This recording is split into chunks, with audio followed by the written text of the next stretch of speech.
नमस्कार।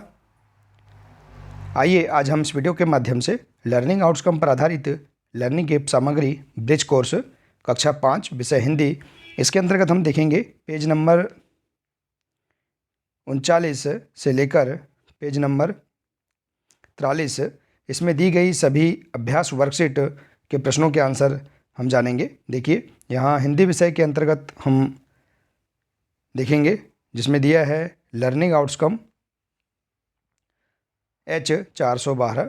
तो आइए बच्चों हम देखते हैं कक्षा 5 विषय हिंदी ब्रिज कोर्स। इसमें दिया है, देखिए, पाठ्य सामग्री अपठित गद्यांश। हम जो अपठित गद्यांश दिया है इसको बच्चों हम पढ़ लेंगे। इसके बाद इसके अंतर्गत जो नीचे अभ्यास दिए गए हैं एवं मूल्यांकन वर्कशीट दी गई हैं, इन्हें हम बहुत ही सरल तरीके से पूर्ण कर सकते हैं। तो आइए देखते हैं पाठ्य सामग्री। एक दिन मैं बाग घूम रहा था, तभी मैंने देखा कि एक बालक अपने सखा के साथ वृक्ष की शाखा पर झूलते हुए आनंद उठा रहा था। एक व्यक्ति जो पीला वस्त्र धारण किए था अपनी गाय को पानी पिलाकर लौट रहा था। उसने उन बालकों को देखा और वृक्ष से उतरने का इशारा करते हुए घर की ओर चला गया। दिन ढल रहा था, तभी एक दिन दुखी व्यक्ति वहाँ करीब पाव भर चावल लिए नंगे पांव चला आ रहा था। उसने अपनी झोपड़ी देखी और चैन की सांस ली। तो इस प्रकार से देखिए हम इस गद्यांश को पढ़ लेंगे। आइए अब हम इसके अंतर्गत यहाँ जो प्रश्न दिए हैं इन्हें हम समझते हैं। देखिए, प्रश्न है, दिए गए अपठित गद्यांश को पढ़कर उसमें आए ध्वनि समभिन्नार्थक शब्दों जैसे कि पीला और पिला को रेखांकित करते हुए लिखिए। देखिए, हम समभिन्नार्थक शब्द अर्थात मिलते जुलते शब्दों को हम यहाँ पर लिखेंगे, जैसे कि पीला पीला, दिन दिन, पाँव पाँव और सखा शाखा। तो इस प्रकार से देखिए यहाँ पर गद्यांश में ये शब्द दिए गए हैं। देखिए, सखा शाखा, पीला पिला, देखिए दिन और दिन। इस प्रकार से इन शब्दों को हम रेखांकित करके यहाँ पर हम लिख सकते हैं। इन्हें हम समभिन्नार्थक शब्द कहते हैं। ठीक है, आइए इसी प्रकार से देखते हैं हम। अगला पेज है पेज नंबर 40। इसमें पाठ्य सामग्री दी गई है, अपठित गद्यांश 1 है।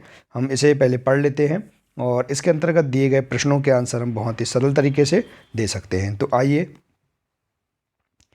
देखिए, अपठित गद्यांश है। एक दिन अलका के भाई विक्रम ने पूछा, दीदी हंस किसी पक्षी का नाम है?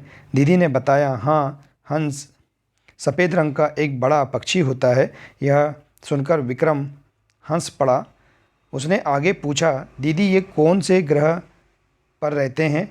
तब दीदी ने बताया, ये हमारी पृथ्वी पर ही झीलों के आसपास रहते हैं, जैसे हम अपने ग्रह पर रहते हैं।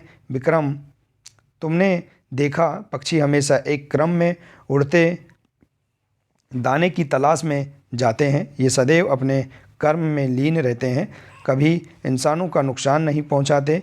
हमें भी कभी जीवों को परेशान नहीं करना चाहिए। तो इस प्रकार से आप यहाँ पर इस अपठित गद्यांश को पढ़ लेंगे। अब आइए देखते हैं कि इसमें प्रश्न क्या है। उपरोक्त अपठित गद्यांश को पढ़ते हुए ध्वनि समभिन्नार्थक शब्दों को रेखांकित करते हुए इन्हें नीचे लिखें और इनके अर्थ भी स्पष्ट करें। जैसे देखिए, हंस और यहाँ हस और हंस, ग्रह और ग्रह, क्रम कर्म। इस प्रकार के यहाँ पर समभिन्नार्थक शब्द हैं, इन्हें हम लिखेंगे, रेखांकित करेंगे अपठित गद्यांश में और इनके अर्थ हम स्पष्ट करेंगे। जैसे देखिए, हंस क्या है? एक पक्षी है सफ़ेद रंग का। और हंस, देखिए, हस हंसना, ग्रह आकाशीय पिंड है और ग्रह एक घर है। और देखिए, क्रम नियमित व्यवस्था या नियमित क्रम में। और इसी प्रकार से कर्म, देखिए, कर्म अर्थात इसका अर्थ होता है काम। तो इस प्रकार से हम इस प्रश्न का आंसर आसानी से पूर्ण कर सकते हैं। आइए इसी प्रकार से अगला प्रश्न देखते हैं। अगला प्रश्न है बच्चों, आपके द्वारा रेखांकित किए गए समध्वनि भिन्नार्थक शब्दों का वाक्य में प्रयोग कीजिए। देखिए, जैसे शब्द हमने जो रेखांकित किए थे इनका हम अब वाक्य में प्रयोग करेंगे। तो देखिए, जैसे हंस, हंस सफ़ेद रंग का पक्षी है। हंस, राजू जोर से हंसता है। ग्रह, सौरमंडल में 9 ग्रह हैं। ग्रह, हम घर या ग्रह में रहते हैं। और क्रम, पुस्तकालय में पुस्तक क्रम से रखी हैं। कर्म, हमें अच्छा कर्म करना चाहिए। तो इस प्रकार से आप अपने स्तर से अपने अनुसार और भी अन्य वाक्य आप इन समध्वनि भिन्नार्थक शब्दों से बना सकते हैं। आइए इसी प्रकार से अगला पेज देखते हैं, पेज नंबर 41। इसमें दिया है लर्निंग आउटकम H413। तो देखिए बच्चों, इसमें हम देखेंगे पाठ्य सामग्री दी गई है, पत्र का नमूना, कविता का नमूना। देखिए हम प्रश्नों के आंसर हम इस प्रकार से पूर्ण कर सकते हैं। प्रश्न दिया है अपने शिक्षक को अवकाश हेतु पत्र लिखिए। देखिए हम यहाँ इसके माध्यम से पत्र लिखना जानेंगे अवकाश हेतु। तो देखिए हम अवकाश हेतु पत्र किस प्रकार से लिख सकते हैं। सेवा में श्रीमान प्रधानाचार्य महोदय जी, शासकीय प्राथमिक बालकशाला झिलमिली। आप अपने यहाँ पर स्कूल का नाम लिख देंगे, जो भी ज़िला है आप यहाँ ज़िला भी लिख देंगे। ठीक है बच्चों, अब इसके अंतर्गत हम विषय देखेंगे। विषय दिया है, देखिए जो प्रश्न में दिया है यही विषय होगा। अपने शिक्षक को अवकाश हेतु पत्र लिखिए। तो विषय आएगा अवकाश हेतु प्रार्थना पत्र या पत्र। ठीक है, इसके बाद है महोदय जी, सविनय निवेदन है कि मैं दिव्यांश महोरे, आप ये अपना नाम लिखेंगे। ठीक है बच्चों, आप यहाँ नाम लिखेंगे। आपके विद्यालय का कक्षा 5वीं का छात्र हूँ। घर में विशेष काम आ जाने के कारण मैं कल विद्यालय में अनुपस्थित रहूँगा, अतः मुझे एक दिन का अवकाश प्रदान करें। आपका आज्ञाकारी छात्र, आपका जो भी नाम है यहाँ पर लिख देंगे और कक्षा लिख देंगे और नीचे यहाँ पर आप दिनांक लिख देंगे। तो इस प्रकार से बच्चों आप यहाँ पर अब शिक्षक को अवकाश हेतु पत्र लिख सकते हैं। ठीक है, देखिए इस प्रकार से। आइए इसी प्रकार से देखते हैं हम अगला पेज है, पेज नंबर 42। इसमें दिया है मूल्यांकन 10। देखिए यहाँ पर चित्र दिया है। इस चित्र में बहुत सी वस्तुएं, चीज़ें दी गई हैं। देखिए जैसे कि गाजर, केला, पक्षी, लड़का, जूते, हवाई जहाज, देखिए कुत्ता, स्कूटर। इस प्रकार से यहाँ पर चित्र में बहुत सी वस्तुओं के चित्र यहाँ दिखाई दे रहे हैं। इसके अंतर्गत हम देखते हैं चित्र को देखकर प्रश्न में, देखिए दिए गए चित्र को देखकर सूची तालिका अनुसार बनाइए, जिसमें पशु पक्षी, व्यक्तियों, स्थान एवं वस्तुओं को अलग अलग दर्शाया गया है। जैसे पशु पक्षियों का नाम लिखेंगे यहाँ से आप। तो देखिए पशु पक्षियों का नाम कुत्ता, गाय, बैल, चिड़िया, जो जो यहाँ पशु पक्षी दिख रहे हैं इनके नाम लिख देंगे। इसके बाद है व्यक्तियों के नाम लिखेंगे। देखिए जैसे कि बच्चे, लड़का, लड़की, डॉक्टर, महिला, इस प्रकार से व्यक्तियों के नाम लिख देंगे। स्थान का नाम लिखेंगे तो स्थान में देखिए अस्पताल, विद्यालय, घर, पशु चिकित्सा। इसके बाद है वस्तुओं के नाम लिखेंगे तो वस्तुओं के नाम है जूता, बस, कार, हवाई जहाज, स्कूटर, सब्जियां। इस प्रकार से आप यहाँ पर चित्र को देखकर इन तालिका के अनुसार वस्तुओं के नाम आप क्रम से लिख सकते हैं। आइए इसी प्रकार से अगला प्रश्न देखते हैं। अगला प्रश्न है बच्चों, अपने रसोई घर का अवलोकन कर वहाँ उपयोग आने वाली वस्तुओं की एक सूची बनाइए। जैसे देखिए अपने रसोई घर में देखेंगे कि कौन कौन सी वस्तुओं का उपयोग किया जाता है, उनकी आप सूची इस प्रकार से लिख सकते हैं।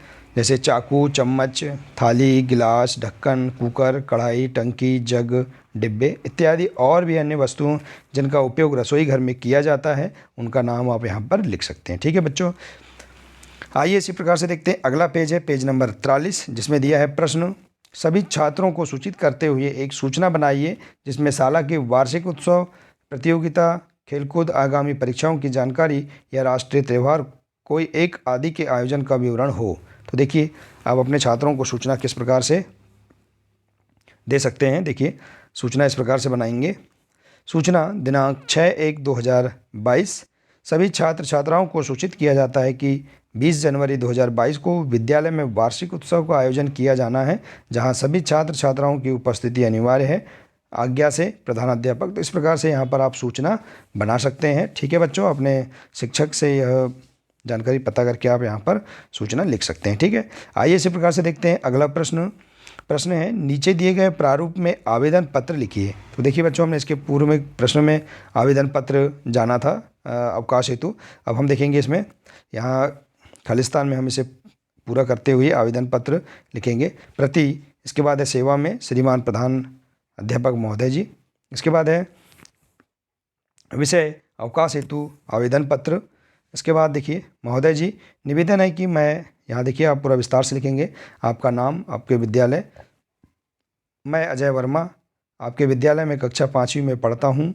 मुझे घर में काम आ जाने के कारण मैं 2 दिन स्कूल में अनुपस्थित रहूँगा, अतः मुझे 2 दिन का अवकाश प्रदान करें। इस प्रकार से आप यहाँ पर जानकारी लिख सकते हैं। अब नीचे दिया है आपकी आज्ञाकारी। देखिए यदि आप लड़का हैं तो आपका यहाँ आपका नाम लिख देंगे, लड़की आपका भी नाम यहाँ आप लिख सकते हैं, ठीक है। और इसके बाद देखिए यहाँ कक्षा दी गई है, कक्षा के बाद दिया है आप साला का नाम।